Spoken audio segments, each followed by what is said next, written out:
our panel of 5 will be answering your questions.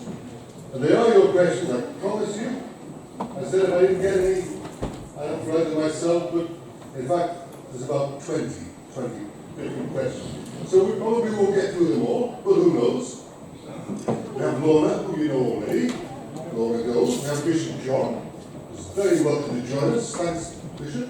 We have Mark, who you know, Christine, who's chairing the conference, brilliantly, I might add, and Andy at the end.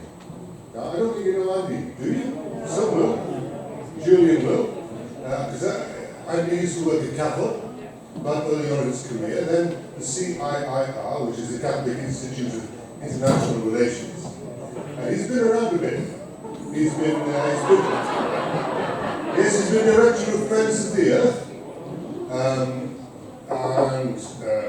Let me see, what else was there? Well, he started the climate change project there, didn't you? And there's something about Russia. Tier fund, that was it. Tier fund. Yeah. I thought I was a good listener, Mark, obviously. So, here we are. A quote from the late General Omar Bradley reflects very clearly the times that we live in, I feel. We are stumbling blindly, he said, through a spiritual darkness, while toying with the precarious secrets of life and death. The world has achieved brilliance without wisdom, power without conscience. Ours is a world of nuclear giants and ethical infants. We know more about war than we know about peace, more about killing than living. So in Laudato Si, Pope Francis was right, wasn't he? A great cultural, spiritual, and educational challenge stands before us, and it will demand that we set out on the long path of renewal. And we hope that our panel tonight will help us in that journey by asking some of those, answering some of those questions that are close to our hearts. So let's begin. Just to let them loosen up their voices a little bit, I'm going to ask them all to answer this question as briefly as they can. Please, Lorna, would you give your most inspiring example of ecological conversion? I will. Good. Thank you, Rob.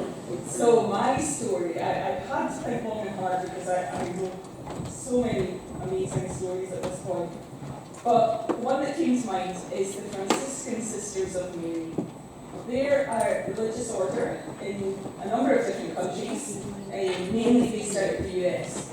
And they traditionally were in healthcare. That was their main area of work.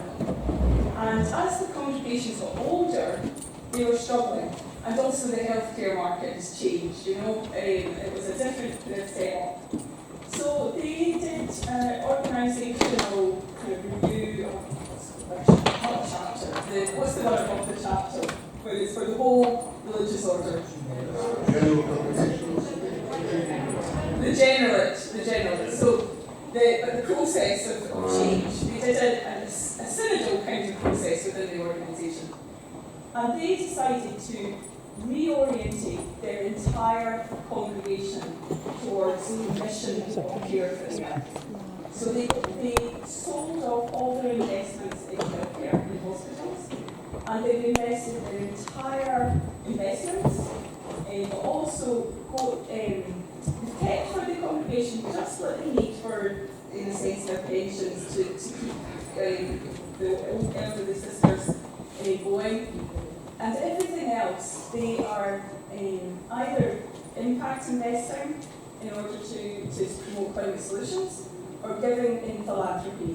And for example, one of the things that they have committed to is to fund the global Catholic climate movement, core funding, to get started for 10 years.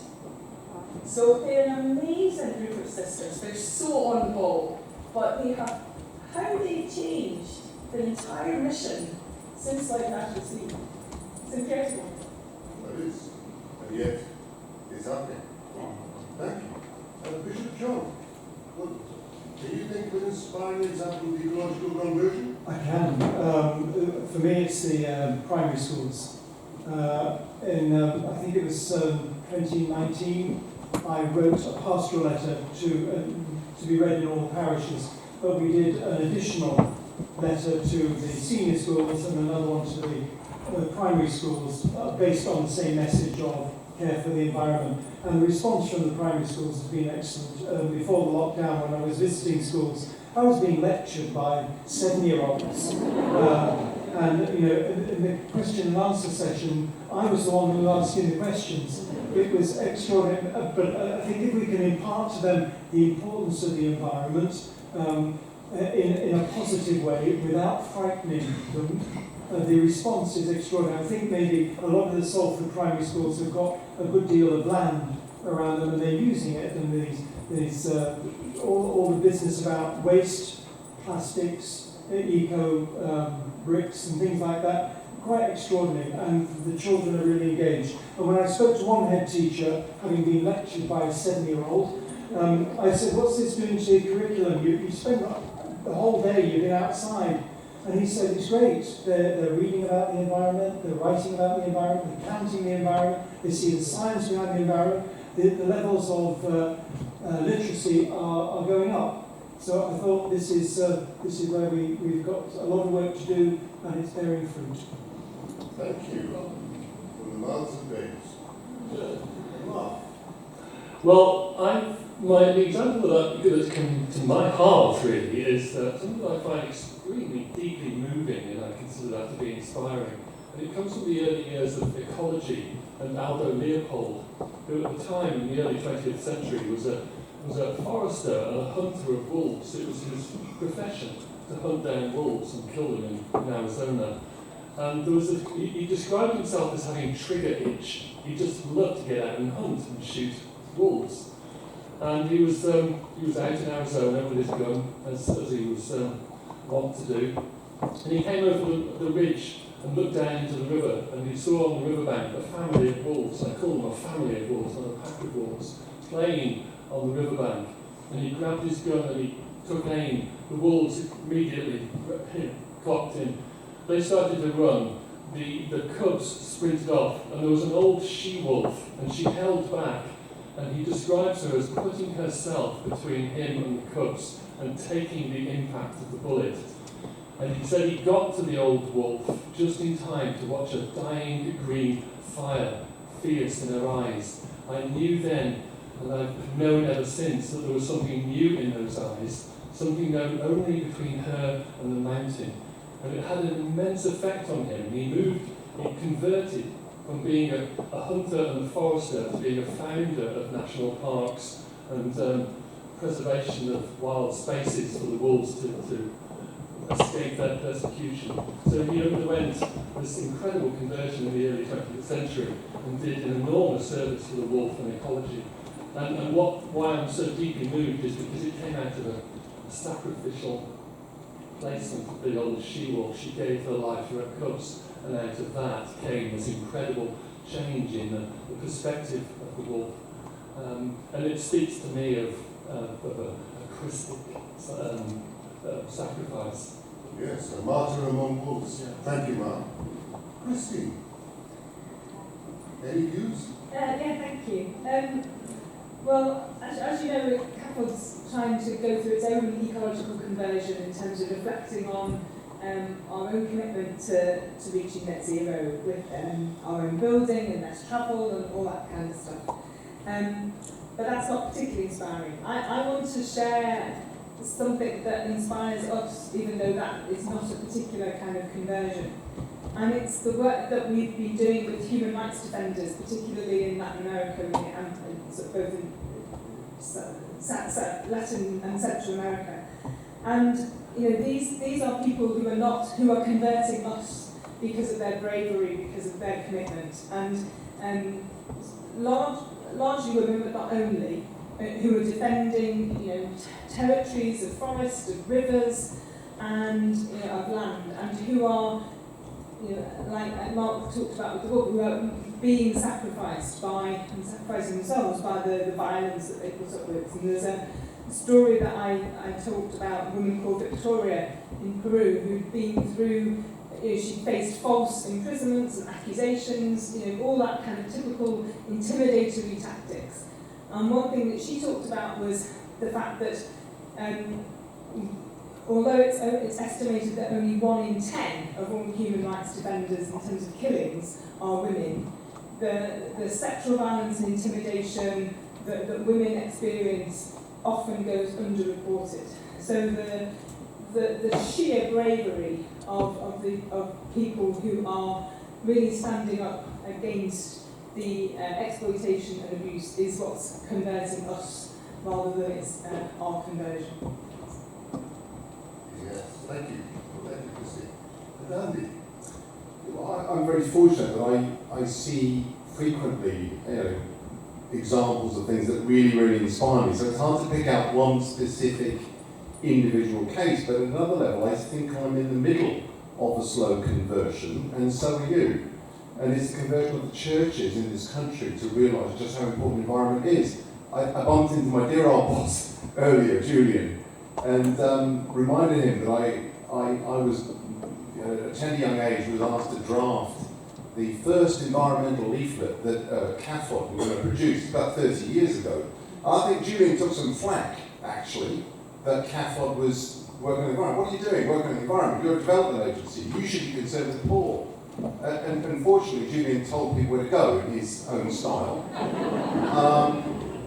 But 30 years later, I look around this room, but what I know of the movement in this country, and there are now 5,000 churches, more or less, registered with one or other of the church greening schemes, okay? Whether that's Live Simply, Eco-Congregation Scotland, Eco-Congregation Ireland, or Eco-Church, that my own organisation runs at last time. 5,000 churches. Completely unimaginable 30 years ago, okay? And what's going alongside that, I think, is churches realising that caring for God's creation, the environment, however you want to call it, really undergirds the whole mission of the church. In the Anglican Church, I'm Anglican, we have what we call the 5 marks of mission.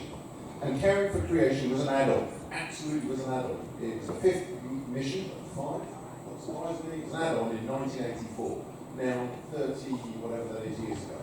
Okay? But people are now waking up to the fact you cannot love your neighbour, which is one of the marks of mission, unless you care for the environment they depend on. Or how can you point people towards God that the church is here to do if you trash God's environment? And so on and so on. So it's a slow conversion, it's still underway, but my goodness, we've come a long way from 30 years ago. We just need to really speed up. And I'm really excited about the potential for that. And I'm really excited that all of us here in this room don't need to be as lonely as we were 30 years ago when Julie got over flack for trying to do a leaflet on the environment at CAFOD. Thank you very much, Andy. Okay, second question. I'll just ask 1 or 2 individuals now. So my questions will be directed to them specifically, Bishop John. What would you hope that the Justice and Peace movement could do towards the forthcoming synodality process of the Church, which would be helpful to you as a bishop? Thank you. I think that synodality, as spoken about by Pope Francis, is essential. I think it gets us away from the rather hopeless politics that we've got embedded in, where you go into any discussion with your opinion and you hope to win an argument and you're not going to give way. And that has been, for me, the great sadness about the way we've approached the pandemic, is that Her Majesty's government has said one thing and Her Majesty's opposition has to oppose it and undermine it. And for me, synodality would have suggested that as we approach the pandemic, we could have a national government where the very best voices could come together with proper reasoning and find the best way through. But as it was, we got landed in this political debate. Now, I think that synodality is very precious in that people can come from all different backgrounds and experiences and speak what they believe to be right and lay it on the table. Not to win an argument, but to contribute to a further, more mature discussion by which we find the best steps to advance. And I think that justice and peace can contribute to that by speaking out as to what we believe in, what we hope are the ground principles, to remind the forum of the Synod that the dignity of the human person is of prime importance, and what we must do is to build that up and protect it. So I think that in the synodality process, it will be a very important contribution, and it will certainly help me as a bishop. I'm hoping that once we get the first steps of the Universal Synod done, that in Salford we'll be continuing with our own synod. And it's very important to me that the vast array of different opinions are all heard, so that we can make a balanced and wise judgment as to the next steps in which gospel values can be applied to the church and the world of today. Thank you, Bishop John. Another question is kind of related to that, really. I'll direct this to Lorna, if I may. Lorna, the crisis is urgent. The time is now. How do we reach those in positions of power, including our clergy, our diocesan trustees and boards, to embrace integral ecology and lead the transformation? There's a lot in that. Basically, how do we influence the powers that be to get this done, this integral ecology? I think you should be asking this man here, not me. Well, actually, it can be Bishop John, it can be Christine, but I've chosen Lorna.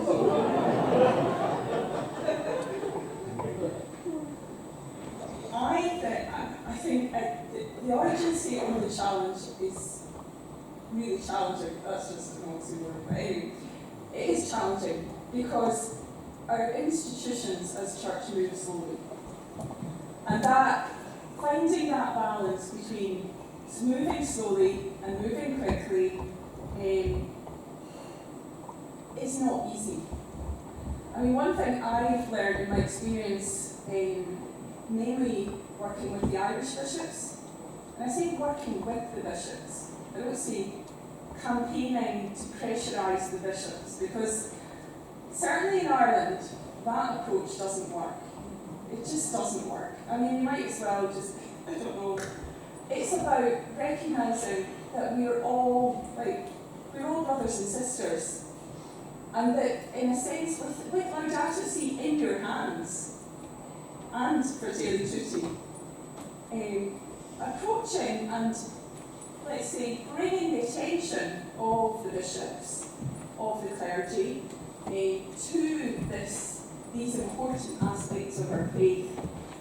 I think there's work to be done. I don't know the context here in terms of the synodal processes and how that's all going to work, but finding the channels within the various different diocesan and the Bishops' Conference structures is really important. And don't assume anything that people really know the urgency of the crisis or how important this dimension of faith is. With the bishops in Ireland, we supported them to set up a Laudato Si working group in the Bishops' Conference. We put many proposals forward. We also worked to build the network of Laudato Si animators, Laudato Si representatives, but I think the context in here is quite further on in some respects to what it is. But I think that would be my approach, would be very much working in partnership with the bishops and with the clergy. And the other thing to say that has really worked in Ireland is to present this as an opportunity for renewal. Like, this is meeting a need of the church, a need to bring young people, a need to build community, I mean, so it's a pastoral issue that we can all get round together. And that has really been successful, and it's taking a burden off the clergy. It's not going and saying, we want you to do this. It's saying, we would like to work together to do something. So that kind of a partnership approach and working together is what I'd say. Excellent, thank you very much. Partnership, collaboration, synodality. I told you questions were connected. Does anyone have anything else they feel they must say about that? Or should I move on to the next question, which is for Mark? Okay, Mark, here it is. It's a real punchy question. Climate change. We don't have to worry. Technology will solve the problem. Any comments about that, Mark? That's old chestnut. I think it's a really. I think it's a question you have to be careful with, because technology is obviously part of the solution. I think the problem is when it becomes all of the solution, and that's when it actually becomes the problem. So I think looking to technology, ironically, as the saviour is what turns it into a major problem, because it could actually completely derail a realistic chance of responding adequately to climate change, which is an adequate response to climate change is through integral methodology, which means everything that we can possibly do to reduce consumption, reduce energy, rewild, change our lifestyles, convince people who are making the major decisions in politics and economics that they need to undergo an ecological conversion.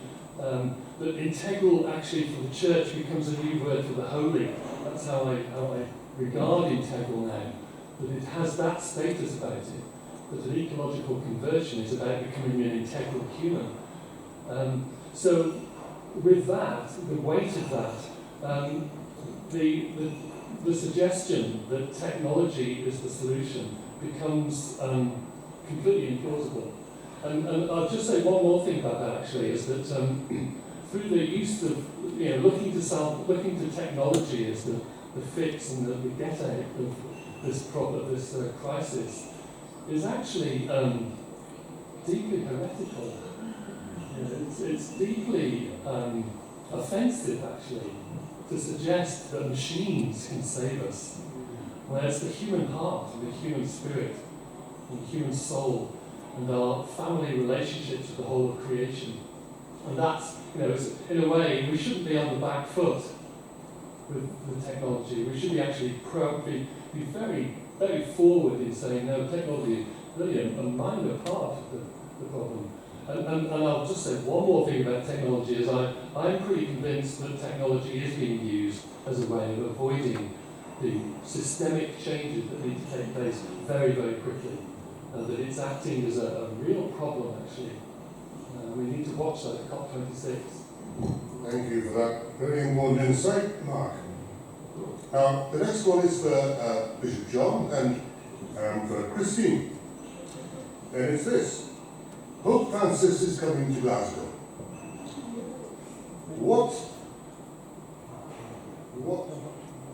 I knew I could read that before.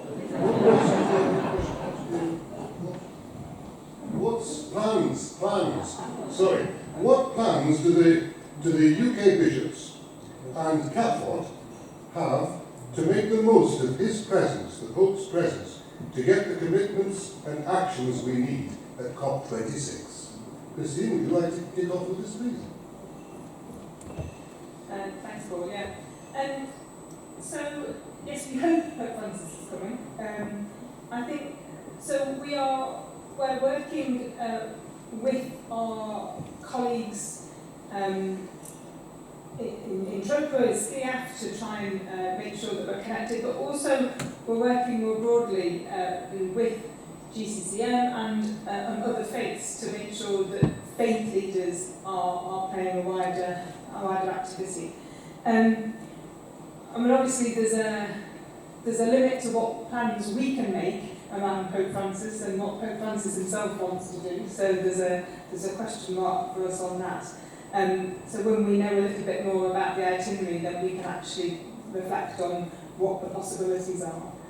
But in some respects, what we're doing in terms of maximising the opportunities of COP is that we're in that now. I think I've said it already, that what happens for those 2 weeks in November is a kind of culmination. And so we're continuing and we're pushing now with politicians, with civil servants, with officials, to make sure that the kind of words that Pope Francis might speak, which he's already spoken of, which are there in Laudato Si, and for us all to see, that we're making sure that that's pushed as much as possible. And it's not just that we're working with people of faith, we're also working collaboratively across the sector with Climate Action Network, with the Climate Coalition, to make sure that we're coordinated, we're collaborating, and we're focused. We've got a significant set of policy asks. It's called the Glasgow Action Plan. We've identified the kind of key moments around political kind of change that's needed, and we're working with our supporters in terms of meeting with politicians and making sure that those voices are heard. It's how all those different aspects really come together that's so critical. And one thing that's interesting that certainly I've heard in my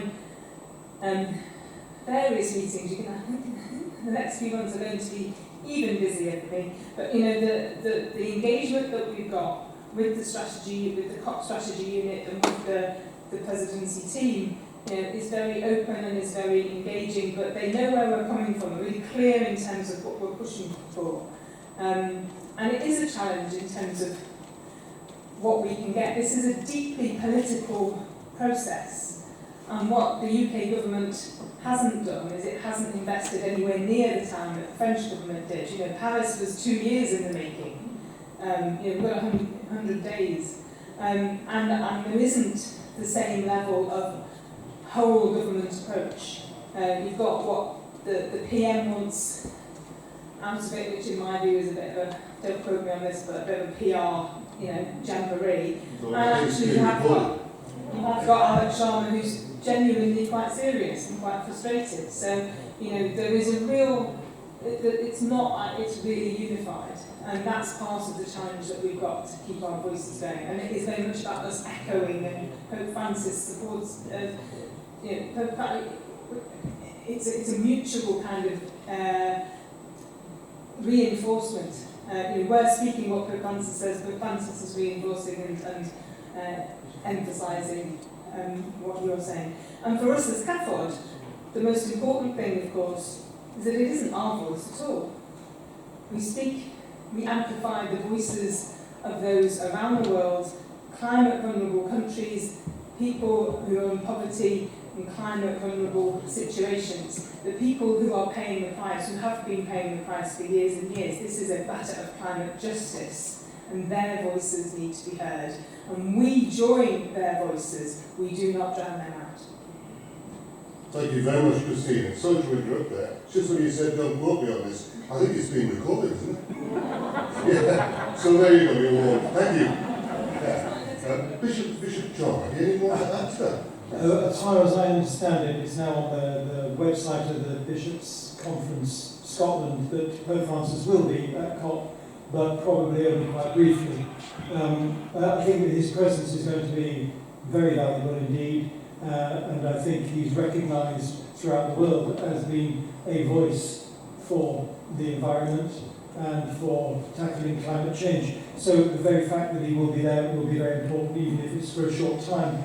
And I think that backing that up, the churches, and in fact multi-faith, various world faiths are making themselves very clear that they want to see action.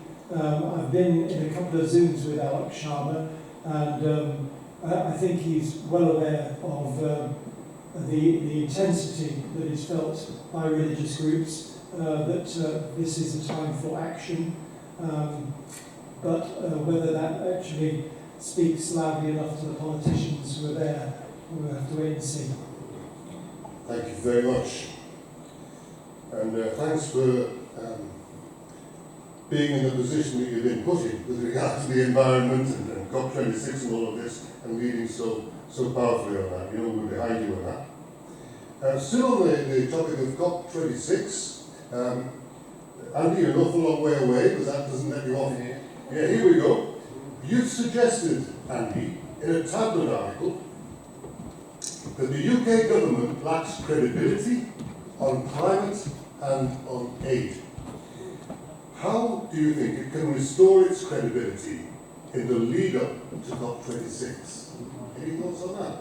Yeah, I mean, perhaps I should explain a bit more why, but very briefly, then answer what I think we do about it.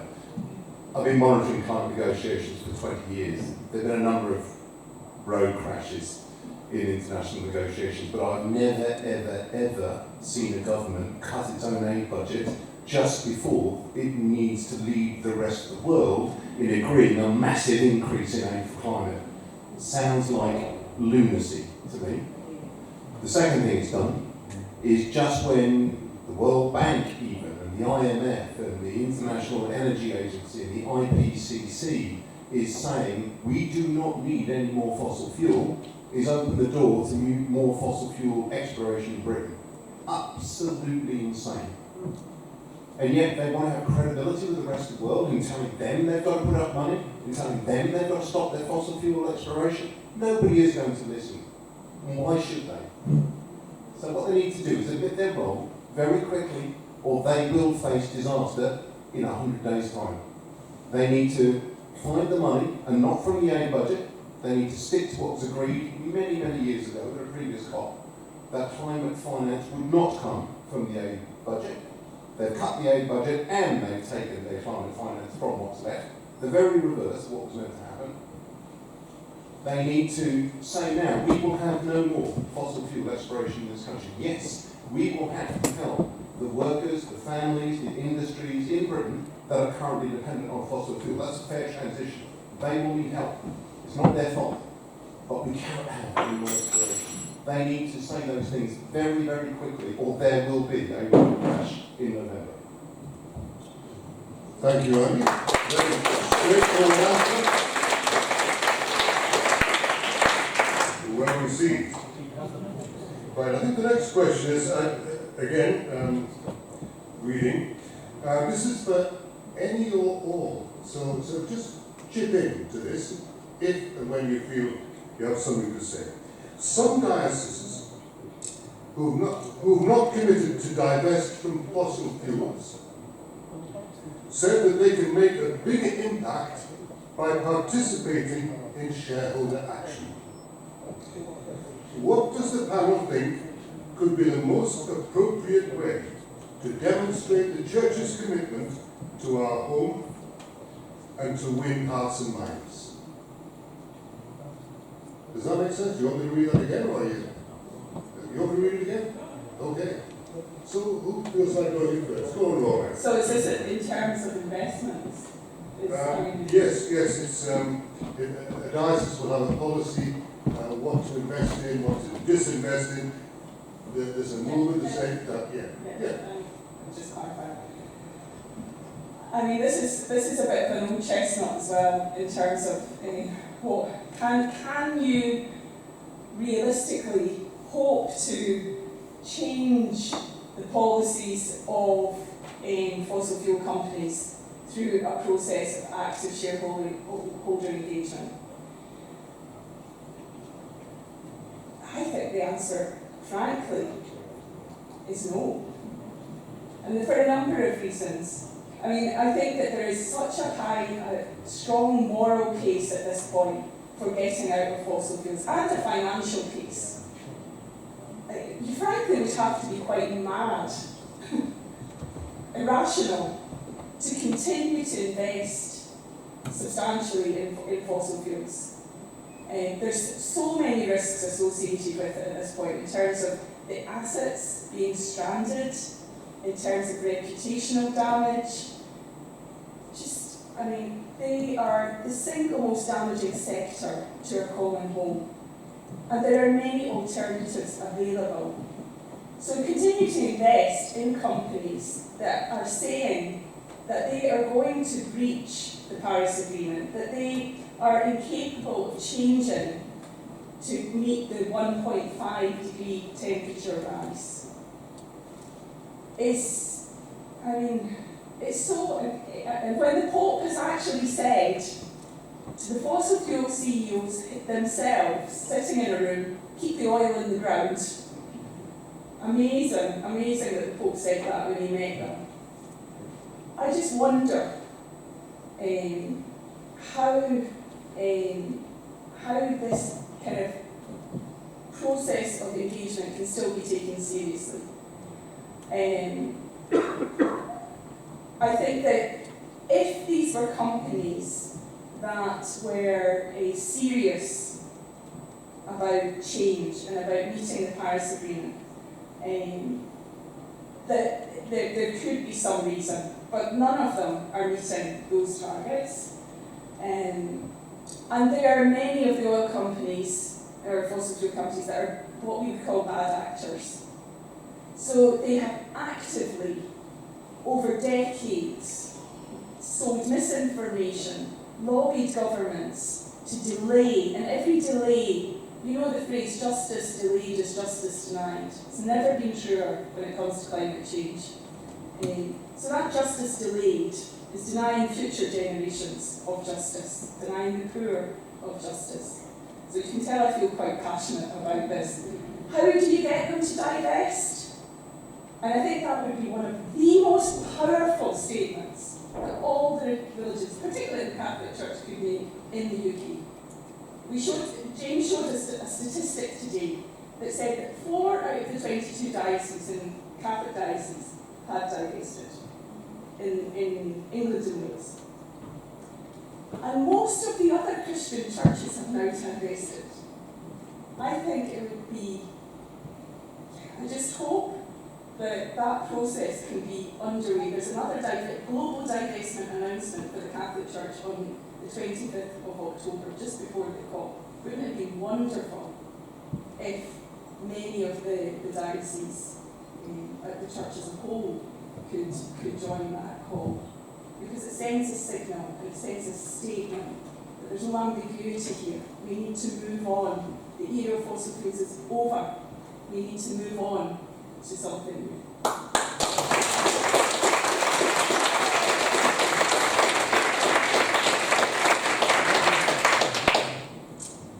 Andy, Friends of the Earth, what do you think about this? I don't know, because I'm not Friends of the Earth anymore. No, but you must have an opinion.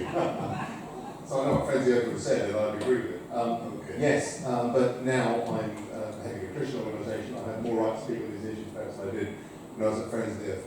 Clearly, I'm a vicar's son. Actually, I'm a vicar's grandson, I'm a vicar's husband, and I'm a vicar's father. Okay?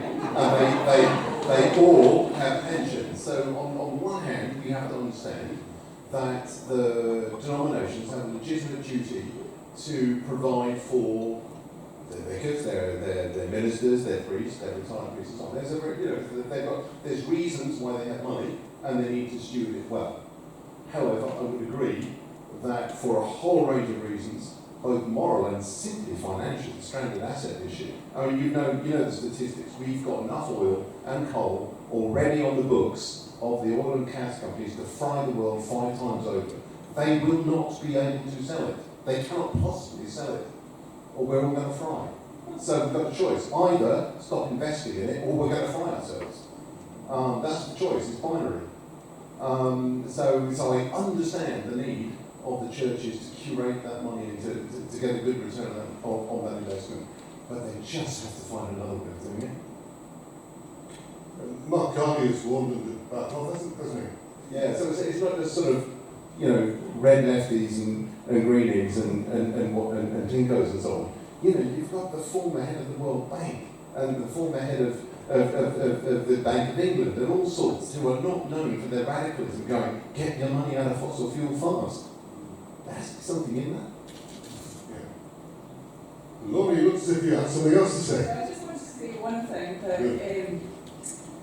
when the Irish Bishops' Conference made their decision to divest from fossil fuels, it was at a time when there was no fossil fuel free fund in Ireland. And they made that announcement on the eve of Pope Francis' visit to Ireland in 2018. And I can tell you, I have never attended such a powerful gathering of young people, people from all religions and none, where the Bishop, Chairman of Chopra, made the announcement and got a 5-minute standing ovation. And tears from all the people that the Church had stepped up prophetically to do this and to divest. And that, the Church divesting, changed the market in Ireland. It had that power to change the market and to set in place a whole series of kind of snowball effects where the market changed, the fossil free funds went, oh God, we better, or the investors went, we must do this now. The church is doing it, the religious orders are doing it, the universities are doing it, and then eventually the government was forced into a corner to make it illegal for government money to be invested in fossil fuels and oil exploration. So the societal message that the church sends by doing this is really, really powerful. Thank you, Lorna. Christine, are you not interested? You want to say something? Or? Well, I don't want to put it on there. I totally agree with Lorna. I just remember when I was working at Christian Aid and having the debates with the Church of England, and this kind of like, we'll be more impactful, we'll have more impact if we're, if we're investing and we're using our money wisely. And one of the things that we, were able to encourage them to think about was, where's the point in which you will stop? And if you're saying we're going to invest in order to do that stakeholder engagement, then you actually do need to do the stakeholder engagement. You need to know how you're going to use your power, how you're going to use your influence. In terms of fossil fuels, I'm totally agree with Lorna. I mean, that time has passed, frankly. And if you want to use your investment, invest it in something that is both going to be good for the planet, but actually is also give you the return. Because as you highlighted, stranded assets and fossil fuels are not going to give you the return. More, I see my ethical fund and my pension kind of outstripping, other people's pensions are not ethical funds. I mean, that's the way in which our economy finally is beginning to see the light. And I know that some of the conversations I've had with people from businesses, particularly insurance and investors, they are actually seeing the maths is speaking, even if the morality isn't. And I think, so I think that question about what does active stakeholder engagement actually mean, make it happen, but it's not relevant for fossil fuels anymore. Get out of here. Thank you. Okay. Well, there's some very clear messages coming through, aren't there? Very little ambiguity here tonight. Let's see. Again, a question for any or all. And it follows on, I suppose, from the last question, but it includes arms. The arms trade. The production and distribution of sufficient supplies of PPE, protective equipment, last year in response to COVID, by a public-private coalition with charismatic leadership shows what can be done in an emergency. The questioner couldn't remember who the charismatic person was, but he remembers the move, the incident, the event. So why isn't this happening in the case of diverting arms production to green production? You get that? So in relation to PPE, people got together, different parties, and made it happen. Why can't this happen with arms production? We'll leave that to green production. Does anybody want to answer this first? Go on, Andy, please. This is a theoretical answer, because I'm no expert on the arms trade, but I suspect, because it didn't threaten anybody's interests, the government was putting up a huge amount of money to deliver coats and masks and gloves So there's a hell of a lot of money in it, rightly, in many respects, because they need to be produced, they need to be produced fast. All sorts of players could join in, get a slice of the pie, and deliver something that the public, the health industry, absolutely needed fast, PPE. That would not be the case if you said, right, everybody, make arms and bullets and tanks. Why don't we stop doing that and do something else? I wish it were, but it isn't. You know, it's a much, much more complex issue. I'm not saying we shouldn't tackle it, I don't know that for a minute. I'm just saying I think it's comparing apples with oranges. Yeah, and we should tackle it. There's been a conversation between several of our organisations, between National Justice and Peace Network, Scotland Justice and Peace Commission, the Bishops' Conference, and Justice and Peace Europe, about next year's what they call concerted action. So what are we together going to campaign on, particularly in 2022? So they've come up with the arms trade. The title, I think, is Forging the Culture of Peace. So it's about tackling the arms trade, the whole nuclear thing, both of which are huge in the UK, huge issues. So yes, it should be tackled, and I hope that we can get ourselves together to do something explosive. If I could just suggest something out of the friends of the playbook, where something is not shifting, you need to look at in whose interest it is that it doesn't change. And that's where you need to put your energy. It was in everybody's interest that we had PPE fast. Who could possibly be against that? No one was against it. There are a lot of people making a lot of money from the arms industry, and you need to ask who they are and why they're not doing that, why the government doesn't control them, why the government is one of those bodies making so much money from the arms trade. Look at in whose interest it is that it doesn't change, because that's where you need to put your effort. It's a good question. So who has the leverage, do you think, Andy? Is it the suppliers of arms or the procurer of Listen, arms? I'm talking very theoretically here, because I'm not an arms, I'm sure there are people in this room who know much more about this than I do. But yes, we all know there are huge links between many of the key government players, between the arms industry, the foreign office and stuff probably spend half their time, I don't know the facts here, but a lot of their time promoting British industry. What British industry are they promoting? Why are they in Saudi Arabia so much? They're not selling them flower pots. Okay, so there are huge links between the Treasury, where it gets tax money from, the arms industry, and many senior politicians whose business interests include arms.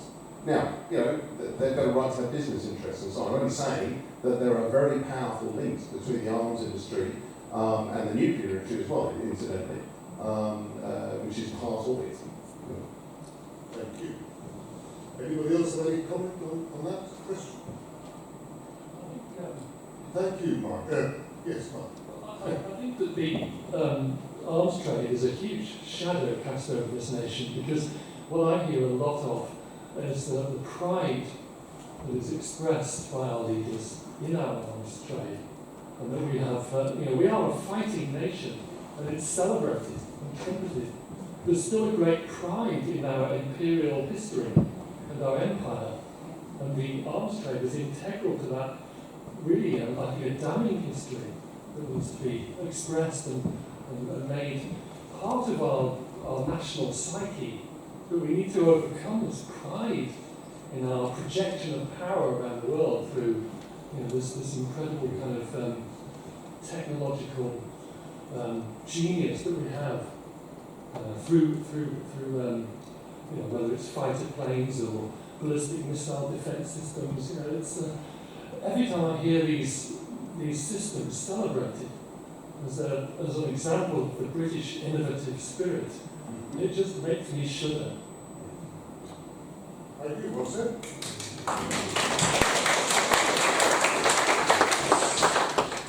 8 minutes past, we have 7 minutes left. Perhaps time for 2 questions, if I may, to Christine and to Lorna. Is that okay? So the rest of you relax. Yes, it's a So Christine, is Scaffold going to build up its campaigning on the biodiversity crisis, particularly the links between biodiversity, climate and food. Is CAFL going to build up its campaigning on the biodiversity crisis? Thanks so much. I mean, we've been focusing our campaigning work around COP. We've also been trying to look at issues in relation to sort of debt and vaccines. So there's quite a significant amount of campaigning work going on. So in terms of, we recognise the importance of biodiversity as an issue, and particularly recognised at the conference this year. We're not building up specific campaigning on that this year. What we are looking for is work next year, particularly around the food system. So the kind of like relationship between food systems, climate, and within that context, kind of like biodiversity, but not biodiversity in and of itself. There's lots of organisations that are working on that. So our focus next year in the work that we're looking for is very, very specifically around food system, how it relates to access to food and food insecurity, of which there is too much food insecurity and lack of sovereignty of food around the world, but also its relationship to the climate crisis ongoing in terms of things like food production, the use of land, and the nature of the food system, control of power and concentration of power. Linked to that, there are some issues around things like kind of seeds and diversity as part of that, but not specifically kind of just taking a biodiversity approach. So I hope that's a fair answer. Thank you very much. So our last question, but before the last question, I would like to truly... It's too long. Yeah, it's too long. But before I do ask Lorna, I just want to apologise to those who've given questions to me. I know it's taking a lot of thought, and you have to express them, articulate them, think about them, and nothing happens because it's not on, or we've run out of time. So I'm really sorry about that, but thank you for your contributions. We'll keep them on record. We'll keep them on record, and we'll find a way to answer them somehow. So, Lorna, what more do you think young people can do to increase the impact of their concerns about the environment? Thank you. I'm delighted you asked me this question. I didn't ask it. Oh, whoever asked me this question, because this afternoon I missed out a page of my speech, and it was particularly on this topic. I didn't plan somebody to ask that question, but I'm going to turn it around. The young people are doing fine, actually. They're doing pretty darn well. So if there's any people who classify themselves as young in the room, you are doing amazing work to highlight environmental issues. They've done more in a few years than the rest of us put together over three decades. So I think we need to give them a round of applause. So we'll give them one round of applause.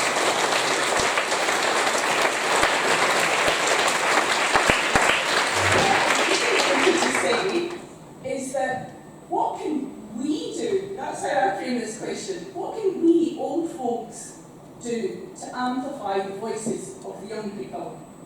And then perhaps how can the young people help us to do that? I've been involved with climate strikes in Ireland since the very, very, very beginning. In fact, part of my story of responding to Loud Ash of Sea was in December 2018 when I heard about Greta Thunberg and heard sitting outside the Parliament in Sweden. And I was on a train into Dublin, going Christmas shopping actually.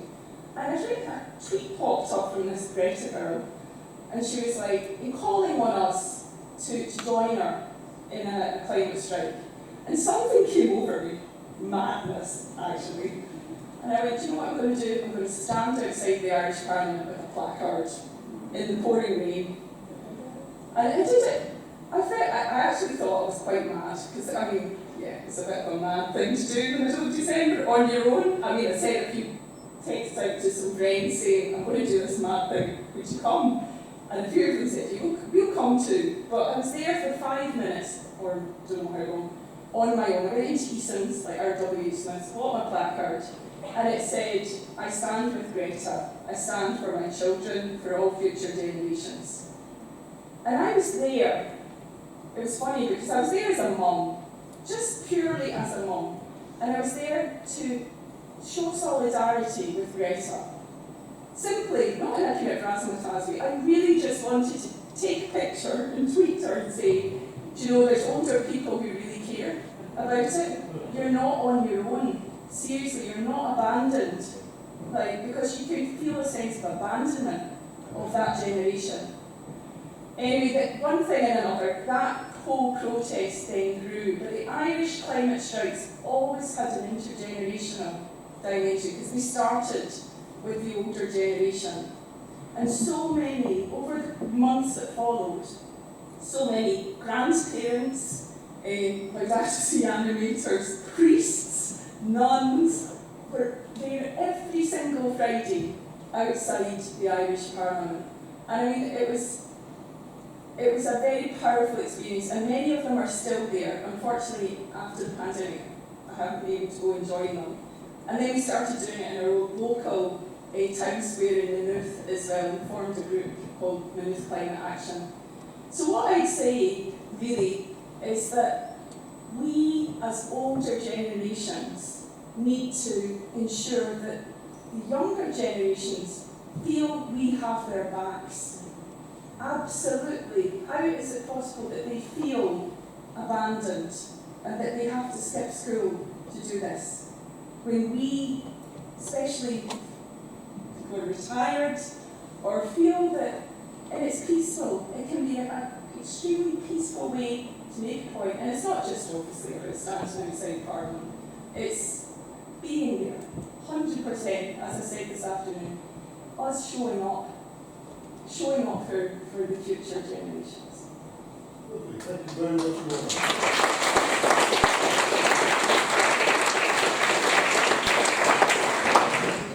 Well, you've got to admit, that was very civilised, wasn't it? I mean, it wasn't like question time, was it? No infighting, insults, interruptions, nothing like that. Thank you so much, Karen, for being so polite, so forthcoming, so courageous in sitting up there in the first place, because I wouldn't have done that. If they didn't know the questions, I might have had them on a few seconds before they were due to answer, but they had no idea what was going to be asked, by and large. There were 10 questions asked, which is a lot more than question time. So thanks very much indeed to Lorna, Bishop John, to Mark, Christine, and to Andy for your time.